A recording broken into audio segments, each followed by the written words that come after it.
Hello and welcome back to the OnlyAccies podcast. Today Brandon and I are joined by Alan Maitland, the club chairman, so thank you very much Alan first of all for joining us. Welcome. We appreciate it. Welcome boys, no problem. So obviously quite a lot to cover, so we'll just get started straight away with I suppose the biggest news story of the summer, which is Stuart Taylor leaving the club. We spoke to him just before the end of the season. He was already planning ahead for the window, he was talking about his pre-season, so what was the thinking from yourself and the board to relieve Stuart Taylor of his duties? There was a lot of things to be fair, but the simple thing is that we brought Stuart in on a higher salary, and a Premier League salary, to try and get ourselves into that playoffs and try and get ourselves back up as quick as possible. Having failed to do so, it left us in a situation where financially that became untenable, so it was something that had to be discussed. So we had prolonged discussions obviously over a couple of months, and finally came to an agreement with Stuart that suited both parties. And was it purely down to just football wasn't good enough to watch? We ain't getting the results on the pitch. No, it's a financial thing first and foremost, and the rest of it's really in a settlement agreement that I really don't want to discuss. But financially is the easiest way to do it, and he'll go with our best wishes, as you always say, it's mutually consent, and we wish him all the best. Would you say that the results were good enough for the course of the season? No, nowhere near it. The idea that we're finishing sixth in the Championship, having come down for the Premier League and been in the Premier League for 8 seasons, is not what I expected, and it's not good enough. But there was lots of reasons for that, and I don't want anybody to think that's me saying, oh, it's Stuart's fault. That's not what I'm saying at all. There's lots of reasons for that. I think collectively there was huge factors. One of the big factors, obviously, and I've openly admitted this, is that I felt we'd be able to go with a younger squad, and I think certainly in the first half of the season that younger squad really struggled. You go to Arbroath, they're getting battered 4-0. That's when you see some people just going into a corner and hiding, and who's going to stand up to that. So we didn't have a lot of people at that stage, but I think Dan O'Reilly and Steve Lawson coming in helped that enormously. I think John Rankin came in and gave the place a lift as well, to be fair, and I think that continuity, spoke with John already, I know we're going to speak about it again, but that I think gave us a lift and helped us. So fighting relegation is not what I expect for Hamilton Accies, not what I expect at all. I expect it to be as good as we can be, and if that means that we finish 8th, then so be it, or 9th, so be it, but we weren't anywhere near as good as we can be. And you mentioned John Rankin, and obviously we'll jump to him. Brought him in, obviously we stand assistant, moved him up to head coach. Why was he the good replacement for Stuart Taylor in your eyes? Well, first and foremost, he's the obvious choice. In terms of continuity, he knew all the players, so he had a good idea. Instead of having to start from scratch and say, what do you think of this guy, what do you think of that player, he was right away, yes, no, yes. Yeah. So that worked really well. In terms of his background at Hearts and being in charge of the academy there, under 18s there, it allows him to see what our academy is like, be able to balance it, where are they in matching with Hearts, and he also understands the benefits and the reality of the football club are bringing players through into the first team. Now, they can only come into the first team if they're good enough, first and foremost. So he's got to be given support and time to do that. So maybe last year I think I probably pushed that too much. Do you think, you mentioned obviously people were sort of hiding away last season, would you think with Rankin in charge, do you think that'll be the same situation? Do you think he'll sort of drill it in them to not allow that to happen? I don't think he'll allow that to happen. Having seen John already and having discussed Saturday's game with him, no, I don't think that'll be allowed to happen. Just a quick thing on Saturday's game, because obviously we lost again 3-1, and I was in after talking to John and the troops after it, saying, I thought we looked really tired. He says, no, that was on purpose. He says, it's not about winning pre-season games, it's on purpose. He says, I've double run them yesterday, worked them really hard. I wanted to see how they would react, when they're tired. Who's willing to run back when it's difficult? How's their concentration levels when it's difficult? He said, and then that's the reason. I had no intention of making any subs. The 3 guys at the end were just a token gesture to get them in the party, so I wanted to work them really. So in many ways Saturday was a really good exercise. For some people it might have been disappointed with it, but he was really pleased with it. And just knowing obviously Rankin coming in, how does that change things for the plans behind the scenes in terms of bringing players in? You said obviously when he came in he was able to say want him, don't want him, want him, don't want him. So we were told throughout the season that Stuart Taylor was always planning 2 windows ahead, so how have those plans changed? Well, first and foremost, any plans we had immediately went on hold. Okay. So whatever we had discussed prior to the end of the season, I just did nothing with that. Maybe not quite nothing, that's maybe unfair. Broached the subject without going the full way with it. So I had a good idea of where we were going with it. Obviously speaking to Stuart and to John, so I was chatting to both of them all the way through that, and got a good feel for John, exactly what he thought we needed. Everybody's saying the same thing. We need a right back, we need a centre back or something to replace Jamie Hamilton. If he's not saying it, we need a centre forward. And I think we all recognise that. Possibly an attacking midfield player as well. So these are the things that have been spoken about by everybody. So a lot of players left in the summer. In fact, I've got a list of them here. From the players that left, if I look at the beginning of the last season, now I might be wrong again, I know support may disagree with this, but if I look at the beginning of last season, we didn't have Ryan Fulton at the beginning of last season, we didn't have Scotty Martin at the beginning of last season. There's so many players, Matt Shields didn't play last year. I think I've got, obviously Dan O'Reilly wasn't there, Stevie Lawson wasn't there, Ellis Brown wasn't there. The two new players that are home to bring into the club tomorrow. So the beginning of this season is going to look completely different from last year. Completely different. And I'm happy with that. I want to make it stronger. I think Saturday showed that, in terms of depth of squad, I know it's a lot to ask teams to play 2 games in 2 days, but in terms of that, once you get beyond 14, 15, we're into the younger guys. But I feel the younger guys have got a part to play, but we need to add some bodies to the squad. Marley and Miko obviously are the 2 players that are injured at the moment. Don't think we can skip by you saying that you're not having to have 2 players in tomorrow. What can you tell us about those boys? Well, you've seen Michael playing already, and I've spoken to Michael, and I've got an offer from Michael. I've got an offer for another right back. So between those 2 offers flying about, I expect one of those to be certainly completed in time for the weekend. And Johnny Ngando, who you've seen before, you've seen him play. He was away at the weekend, back down south, but at the final stages of speaking with his agent. I'm hoping to finalise that tomorrow. I'm hoping he'll play tomorrow night as well, and again get it through for international clearance for the weekend. That's the 2 immediate plans that we want. Michael Doyle, somebody we spoke with Brandon about how, from the fans' perspective, it just makes perfect sense. It's a perfect fit for the team. It does, but I wasn't sure at the beginning. When Michael came in, I'm looking at it and saying, well, if he's not Queen's Park, what makes me think that he'll be good enough for us? That's my first reaction. But in fairness to Michael, I know why I found out more about why he left Queen's Park, but in fairness to Michael, he's been excellent. And I don't just mean in the park, I mean just around the place. He's a talker. You can see on Saturday we lost our 3rd goal, people were tired. He's the one that grabs the ball and gets it up to halfway and says, come on, let's go. So he's good with the people around about him, that helps. But he can play, he understands the league, he understands. So the other players that I'm looking to bring in, there's an element of risk with them, always an element of risk. They're either A, coming from another country, how will we settle in, or B, they're coming on loan from another club, and it means they're younger. We need a bit more experience in that group, particularly defensively. We look at last season. So Dan O'Reilly being in there, Eastie being in there, Sean Watt being in there, that and Michael Doyle, that would help the younger players around a bit, I think. And obviously Ryan Fulton being fit makes a big difference. With obviously that's us touched on the right back position, and the sort of attacking mid position, that then leaves the sort of centre back and striker positions. Would you be looking to get the same mould of player as in sort of more experienced head, or is it just really about who you can who's available? See, to be fair, it's a bit of both.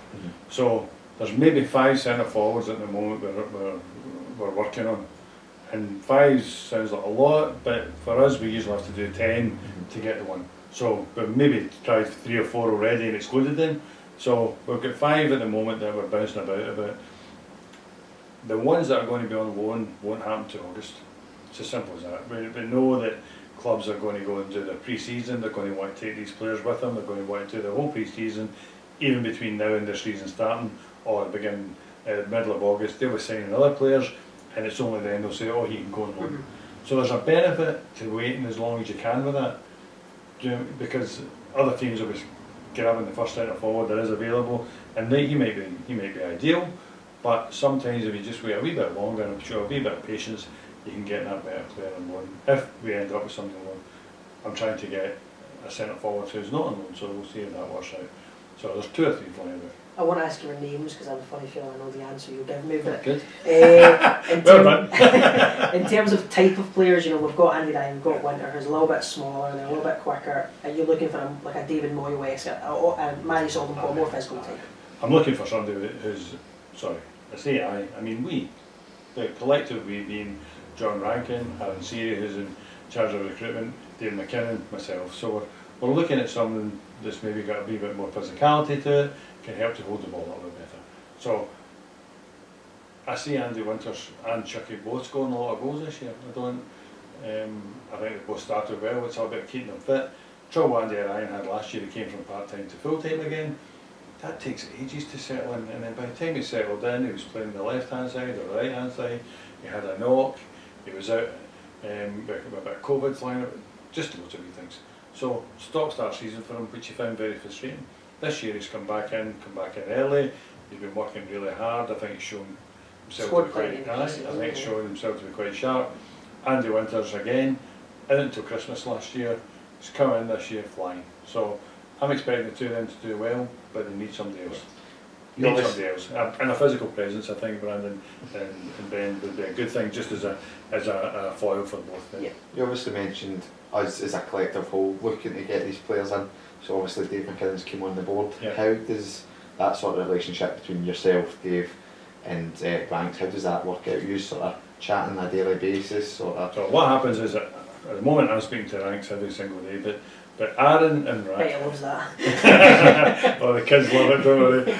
But Aaron and John are at the stadium every day and they're chatting all the time, and anything that I get through or Dave McKinnon gets through, we just send it on to Aaron, and he's a filter. He'll say yes, no, yes, no, yes, no, yes, no. He'll bounce it off John, and then there may be a situation where they're coming back to us and saying, right, okay, we can speak about these people, and at that stage, Dave McKinnon will be the person that goes and starts speaking to the agents until such time as I can get somewhere that's a final decision that we make. So with Dave McKinnon coming on it, how is that different to what we were doing previously? Was it yourself that was basically spearheading the whole thing?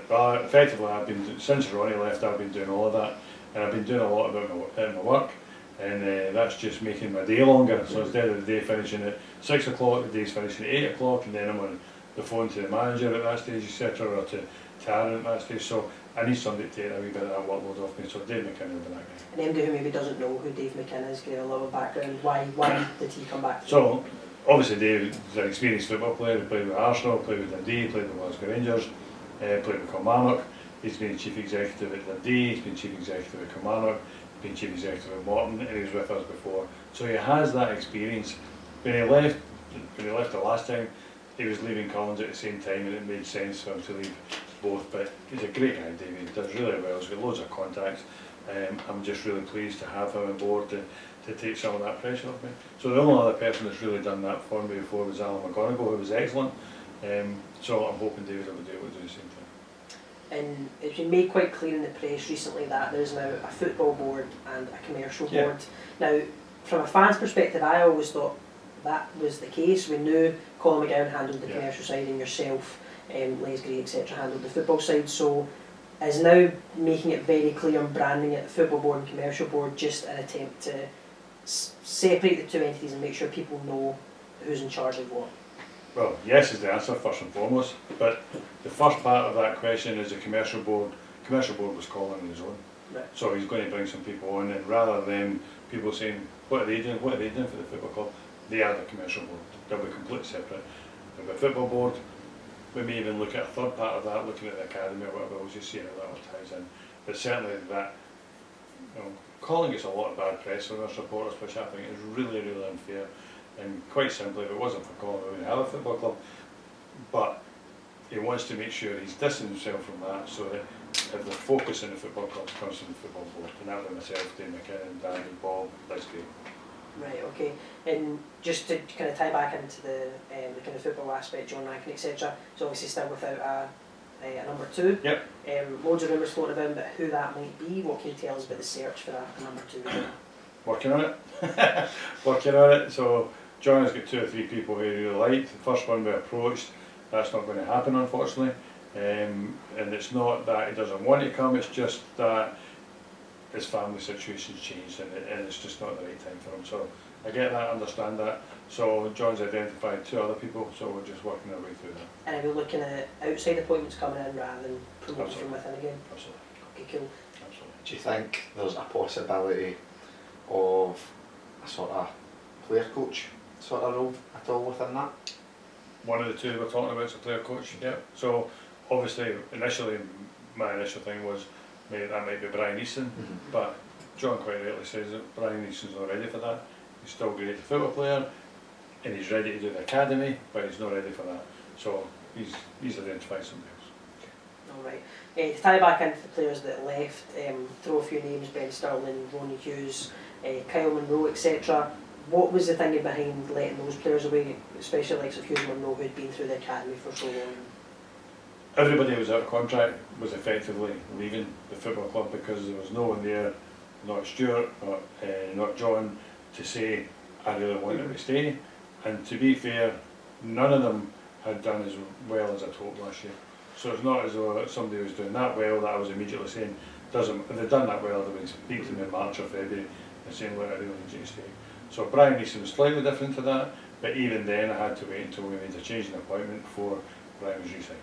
And Kieran McDonald was another one that's... Kieran McDonald's slightly different. Kieran McDonald's, again, his lifestyle, his personal circumstances have changed, and he's working a lot more. So the more demanding the football side is, the less he's able to bounce between the 2, and he found that hard last year.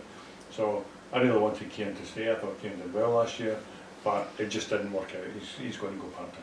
I think another player as well that recently signed with a club is obviously Popescu. I think what we're told at the end of the season is we were sort of in the driving seat, but do you think it's because of the manager situation that's what sort of put that on hold? He's obviously went elsewhere, got opportunities, and he's gone back to Romania. Obviously, families for Romania. It made sense for him. He's also got a much better offer than we could make him. So at the end of the season, we went with our best wishes. We spoke to him, but he was always going to go. There was always the likelihood he was going to go back.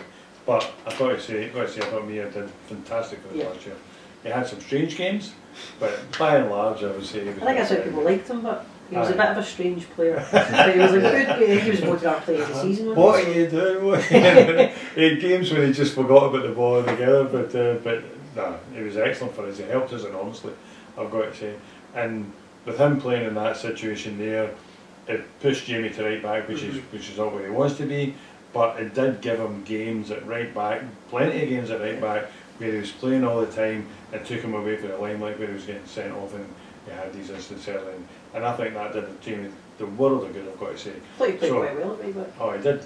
I agree. Particularly, see if we can get him in the back 3, I think he'd be outstanding. But the idea this year was always going to be that Jamie would play at right centre back. I've got to say, Sean Want has come back so much better this year. He keeps talking about niggles last year, etc. I keep talking about attitude, he talks about injuries, but he's done much better at the beginning of this year. So immediately we've got somebody at right centre back, as opposed to, oh my god, we must get somebody for this Saturday. So we've got a bit coming in that. And speaking of Jamie Hamilton, I joked on our last podcast that people cornered him at New Means, wasn't trying to squeeze some information out. That was me. I cornered him. Look at them. And he gave us the party line of, oh, we're still talking. Is that the current situation? That's exactly right. That's exactly right. What I don't want is us to be second best though. Do you know what I mean? I would like Jamie to stay, but if it's not going to happen, I'd like to know now and I'd like him to go, so that we can move on. So there's an element of that. Sean Want has helped us with that because he's come back so well, but if we didn't have Sean at this stage, then the question would be, well, we need to get somebody for Saturday. Or somebody's playing right centre back that's really left footed or whatever it may be. So with Sean doing so well, it's given us a bit more time, but Jamie's situation is still a difficult situation. We're still talking. He's obviously been linked with loads of clubs down in England, loads of big names, but if he is to leave, where do you expect him to go? Do you expect him to stay in Scotland, or do you expect him to make that kind of trip down to England and try himself down there? I would expect him to go down south. Oh, yeah, I don't know, I was maybe for a club name, or a Liverpool, or a Real Madrid. Listen, if he was going to Liverpool and Real Madrid, he'd be there by now, I would think so. The bottom line with Jamie is, and I think Jamie would quite openly admit this, that Jamie didn't do as well last year, like the whole team by the way, so let's not kid ourselves. The whole team, most players in the team, didn't do as well as we'd like to have done. So at the end of the season he's felt a bit disillusioned with centre back and playing right back. I don't know if it's right for me to stay, so we're trying to explain to him what our position is in terms of his progress and his future, and it's just a question of whether he sees that future with us in the Championship, or does he see it? He's almost a better Premier League player than he is a Championship player, because in the Championship you're be aware, you're maybe playing away at certain grounds and the ball's on top of you all the time, it's coming in the air, and that's much more difficult than for Jamie than what he likes to do. He wants to go on the ball and he wants to play, and you strangely get more time to do that in the Premier League than you do in the Championship. I think most people would agree with that. I think what we touched on in the last podcast is that, yeah, like you said, the majority of players didn't get to the level which they could have last season, but we put that down quite a lot of time to the style of play in which we're playing. Yeah. We feel with the type of play that Rankin wants to instill, a player like Jamie Hamilton could refine that form, which we know he's capable of, that he didn't reach last season. I wouldn't disagree with that, but equally what Stuart was trying to do was always going to be such a change. It would take 2 or 3, he talks about 2 or 3 transfer windows to try and change the personnel. So it may well be that at that stage when Jamie was maturing that he would have been able to step into it. In theory you would think it would be perfect for Jamie because we'd like to play from the back and got on the ball and play, but it was just a bit better when we went to the right hand side, I thought, as opposed to centre back. Just on Rankin, just I thought when you were speaking there, we spoke when he was appointed about how it just seems to kind of epitomise what I always thought an Accies player was when he was playing, and what he seems to be as a coach in the training video that the club put out of him screaming and shouting. You know, I see him as a Danny McKinnon, a Dougie Imlay. Was that part of your thought process, just to tie back in about 100%. I see a lot of that as well, and I saw it when he came in. He's got a different personality that people react really well to, and you can obviously see that in his interviews as well, I think, but people are good round about him, he's good round about people, and it gives them all a lift. They all want to do well, though there's a different level of energy around about John. But just on John, I don't think John would have been an assistant manager this year regardless. When I speak to John, he's at that stage in his career where he feels he wants to be in charge, he wants to be doing his own thing. So if I didn't make a change of some sort anyway, then the likelihood is that John would have moved on and been looking for a different coach of some sort anyway. He's just ready now, that's the next stage in his development, and I'm, obviously I said this already, I'm really pleased it's for us. I think a lot of fans have gave a really good positive reaction, but I think going back to the sort of transfers, I think the majority of the reaction has been he's ready, they think he's going to do brilliant, but he needs the tools as well. Well, listen, I don't have any qualms about that whatsoever, but I'm going to reiterate what I said already. Scotty Martin, Lewis Spence, Steve Lawson, Johnny Ngadu coming into the team, Dan O'Reilly being in there, Sean Want being fit, Matt Shields being fit, Andy Winters being fit, Chucky being fit, Ellis Brown being in. It's a completely different feel than it was at the beginning of last year. Now, that might not be significantly different from the end of last season, but they're all fit, they've all had a pre-season. Last year was properly stop-start, so it was the most frustrating season I've ever had in Accies last year. I think we're in better shape, but we need bodies, you're 100% right. So we're trying to do that. 2 new boys hopefully coming in tomorrow, and then certainly by the end of the transfer window I'm expecting to see another 2, maybe 3 players in release. Alright, and obviously we've got the game on Saturday against Dundee. A lot of fans asking about the kits. Accies love a late kit launch. So what can you tell us about the kits? The kit's organised, the kit's all there. The trouble we've got is sponsorship at the moment. So it's a question. No longer sponsor. So it's a question of who's going to be the main sponsor. So we can't get the strips out and get players playing with it until we get it sponsored. We've got the numbers organised, we've got the squad numbers organised, but I don't have a sponsor organised. But it'll be done by Saturday one way or another. OnlyAccies on the front of the shirt. Oh, I'm loving that idea, gents. Okay. And something else we spoke about on the past podcast was the season ticket deal for the 3 under-18s, which we think is fantastic. We can't praise any Can I just say I saw that in your last podcast? I thought you spoke really well about that last time. So I know it's something you guys were pushing for, and I think the club have responded really well on that, I've got to say. Yeah, no, we think it's a fantastic deal, but we would like it to be partnered. We spoke about this off camera and all that as well. We would like it to be partnered with more events to get fans through the door. We love the idea of getting loads of kids in David mentioned on Twitter about getting Ham and the Hamster back out the cupboard, and jokingly said he should wear the suit, but getting that back out, getting some football-based events, open days, fun days. We spoke about Morton did one, Wraith Rover did one that was a great success. No, I get that. Listen, I don't have the ideas for that. So if somebody approaches and tells me what the ideas would be, I'll be happy, delighted in fact, to try and help make that happen.